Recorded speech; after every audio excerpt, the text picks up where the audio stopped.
Assalamualaikum warahmatullahi wabarakatuh. Berjumpa kembali dalam pembelajaran IPA kelas 9. Kali ini kita membahas tentang sistem perkembangbiakan pada tumbuhan, tepatnya perkembangbiakan generatif pada tumbuhan Angiospermae.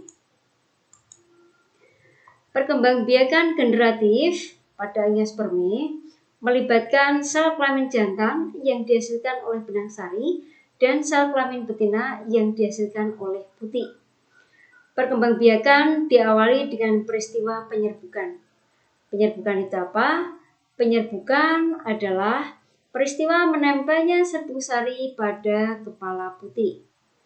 Setelah penyerbukan, dilanjutkan dengan pembuahan atau fertilisasi hingga terbentuk zigot.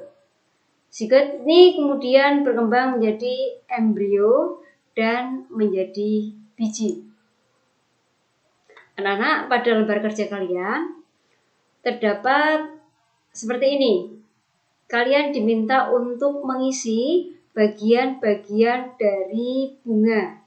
Bunga merupakan alat perkembangbiakan generatif pada tanaman. Mulai dari nomor 1, nomor 2, kemudian ini ada nomor 3, dan seterusnya. Nanti silakan diisi dan dibahas bersama ibu bapak guru yang ada di sekolah. Kemudian berbagai macam tumbuhan yang ada di sekitar kalian yang menghasilkan bunga memiliki karakteristik tertentu. Coba nanti kalian juga menuliskan berbagai macam bunga yang ada di sekitar kalian. Tuliskan pula karakteristik yang ada pada tumbuhan itu atau bunga itu. Selanjutnya ditulis penyerbukannya itu dilakukan oleh apa. Seperti itu. Nah, nanti kalian diskusikan baik-baik dan simpulan atas apa yang sudah kalian lakukan. Begitu. Anak-anak, dari hasil pengamatan kalian bisa kita ketahui bahwa bagian-bagian bunga meliputi 1. Ini adalah putik. Nomor 1 putik, terdiri dari kepala putik dan tangkai putik. Di sini ada dasar bunga. Kemudian fungsinya apa? Sebagai alat reproduksi betina, dan di bawahnya terdapat ovum dan bakal biji. Yang kedua adalah dasar bunga sebelah sini. Dasar bunga ini adalah tempat melekatnya mahkota bunga. Sedangkan nomor 3 adalah bakal biji yang nantinya akan tumbuh menjadi biji. Nomor 4 adalah bagian yang berwarna hijau bernama kelopak. Kelopak ini selalu berwarna hijau. Kalau kelopak tidak berwarna hijau berarti bukan kelopak. Ya. Apabila ada mahkota kok warnanya hijau, berarti itu bukan mahkota, tapi modifikasi dari kelopak. Begitu ya. Kelopak ini berfungsi sebagai pelindung mahkota ketika bunga masih dalam kondisi kuncup. Selanjutnya, nomor 5 adalah tangkai bunga. Apakah tangkai bunga ini? Tangkai bunga ini memiliki fungsi sebagai penopang bunga, kemudian menghubungkan antara bunga dengan batang. Begitu. Kemudian nomor 6 adalah benang sari. Benang sari memiliki bagian kepala sari dan tangkai sari. Ini berfungsi sebagai alat reproduksi jantan.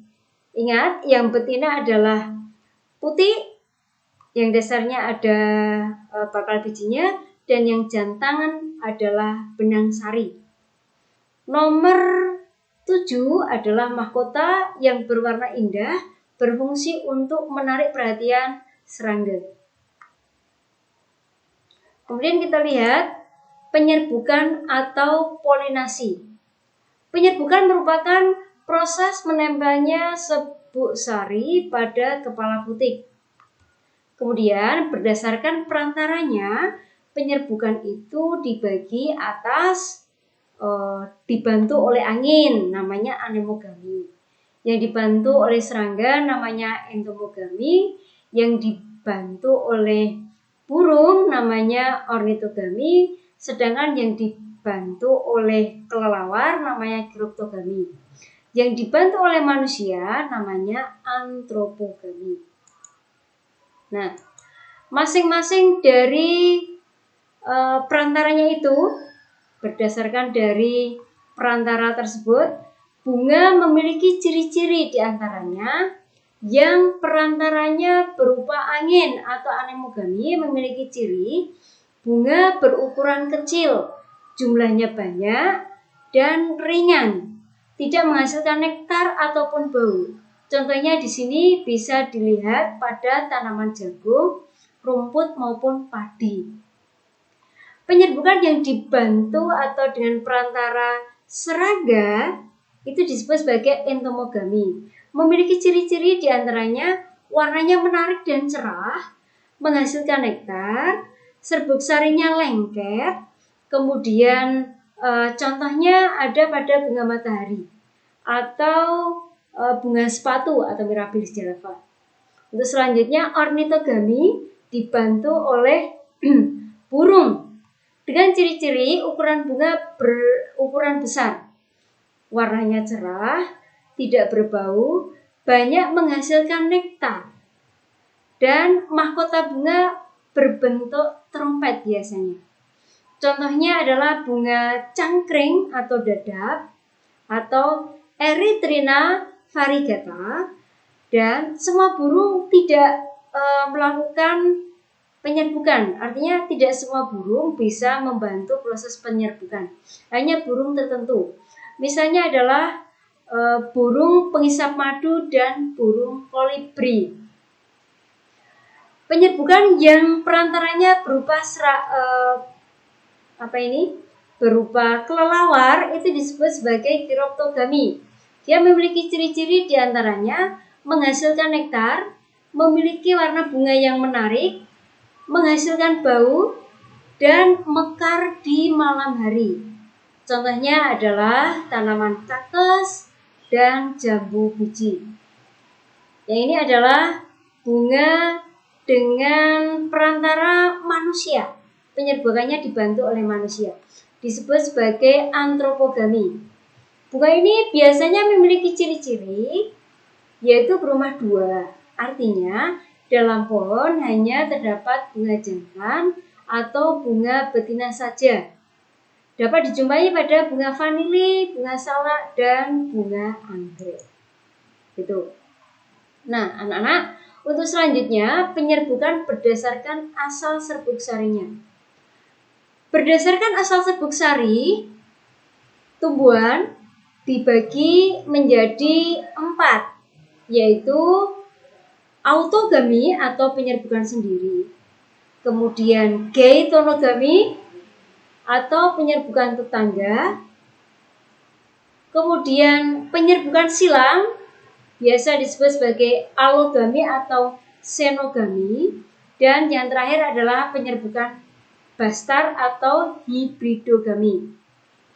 Pada penyerbukan sendiri atau autogami bisa kita lihat bunga berasal dari satu pohon. Jadi satu bunga terdapat benang sari dan putih kemudian menyerbuk. Benang sari dan putih ada dalam satu bunga kemudian menyerbuk. Tidak kemana-mana. Jadi penyerbukan dalam satu bunga. Untuk selanjutnya bunga dengan penyerbukan tetangga biasa disebut sebagai geitonogami.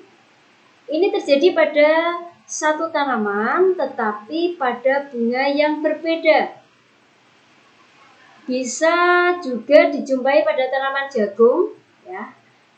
Dalam hal ini kita lihat tanaman yang lainnya.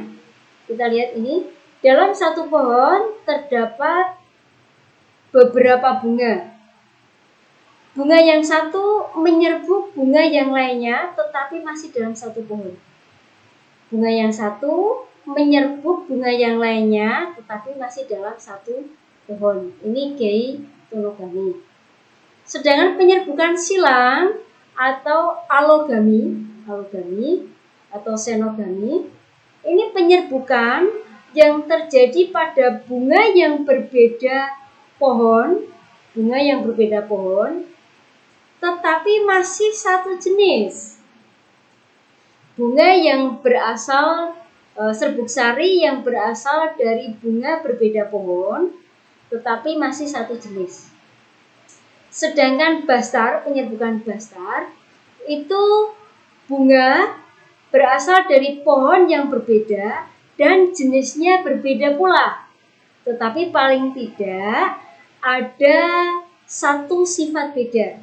Maka di situ bisa terjadi proses penyerbukan yang disebut sebagai bastar. Demikian dari saya, terima kasih. Sampai bertemu dalam pembelajaran IPA selanjutnya. Assalamualaikum warahmatullahi wabarakatuh.